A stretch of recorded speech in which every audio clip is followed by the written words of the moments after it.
Hey, it's Rachel with WTI, and this is the SmallRig 78-inch camera tripod. This tripod's made out of aluminum magnesium alloy. It's super sturdy and strong, but also lightweight. It's only 3.46 pounds, so it's really easy to maneuver. We're in a really windy location, and this can hold up to 33 pounds, and I felt very secure using this. My camera wasn't going anywhere. There's so many great features. I really love the level that's built into this. The 360-degree swiveling ball head is also really great, making it incredibly easy to take pictures in any direction. This tripod is super compatible and versatile with so many different cameras.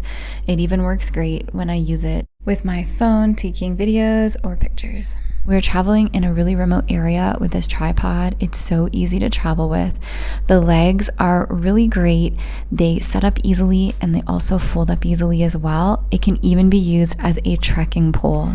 Once it's entirely folded up, check out how nice and compact this tripod is. If you're looking for an incredibly sturdy tripod that works great for traveling, this one is perfect. I think it's super, and that's my point of view.